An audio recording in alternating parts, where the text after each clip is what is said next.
Eat merely to relieve your hunger. Drink merely to quench your thirst. Dress merely to keep out the cold. Do you know what limits that law of nature ordains for us? Merely to avert hunger, thirst, and cold.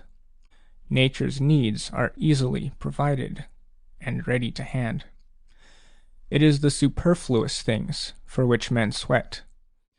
That which is enough is ready to our hands. Live according to nature. Nature craves only bread and water. But it is quite contrary to nature to torture the body, to hate unlabored elegance, to be dirty on purpose, to eat food that is not only plain, but disgusting and forbidding.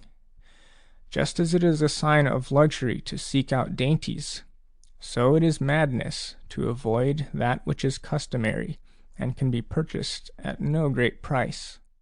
Hunger costs but little, squeamishness costs much, and we may perfectly well be plain and neat at the same time. House yourself merely as a protection against personal discomfort. Understand that a man is sheltered just as well by a thatch as by a roof of gold. We ought to select abodes which are wholesome, not only for the body, but also for the character. A man occupied with such reflections should choose an austere and pure dwelling place. The spirit is weakened by surroundings that are too pleasant, and without a doubt one's place of residence can contribute towards impairing its vigor. For of what benefit is a quiet neighborhood if our emotions are in an uproar? Let men find that we are unlike the common herd, if they look closely.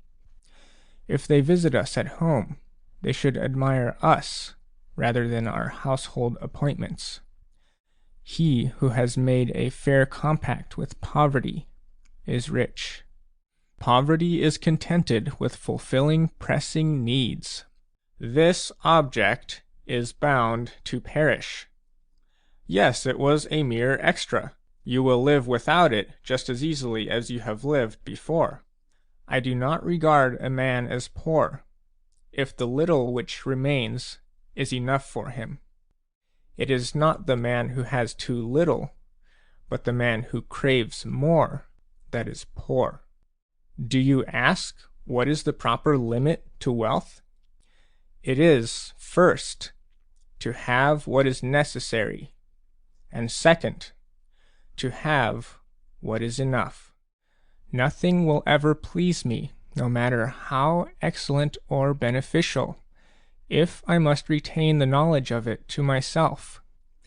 And if wisdom were given me under the express condition that it must be kept hidden and not uttered, I should refuse it. No good thing is pleasant to possess without friends to share it. And no one can live happily who has regard to himself alone and transforms everything into a question of his own utility. You must live for your neighbor if you would live for yourself. He who lives for no one does not necessarily live for himself. He really lives who is made use of by many. He really lives who makes use of himself. Those men, however, who creep into a hole and grow torpid are no better off in their homes than if they were in their tombs. Ponder for a long time whether you shall admit a given person to your friendship. But when you have decided to admit him, welcome him with all your heart and soul. Speak as boldly with him as with yourself. As to yourself, although you should live in such a way that you trust your own self with nothing, which you could not entrust even to your enemy, you should share with a friend, at least, all your worries and reflections. The same thing is advantageous to me, which is advantageous to you. For I am not your friend unless whatever is at issue concerning you is my concern also. Friendship produces between us a partnership in all our interests. Regard him as loyal, and you will make him loyal.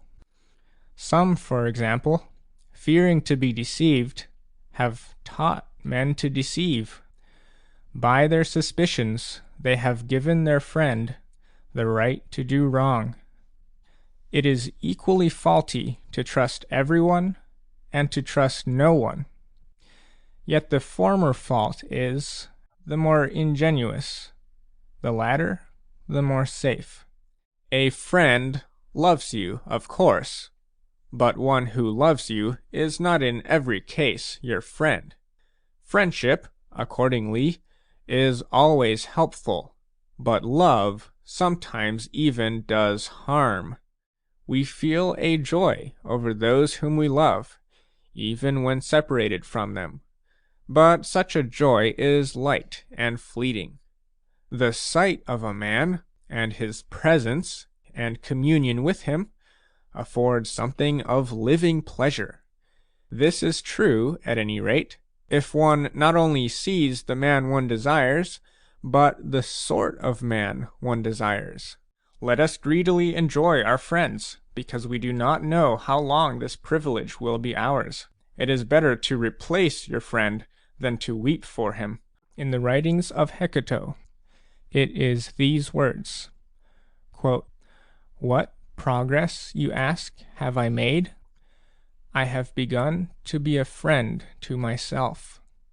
End quote. That was indeed a great benefit. Such a person can never be alone. You may be sure that such a man is a friend to all mankind.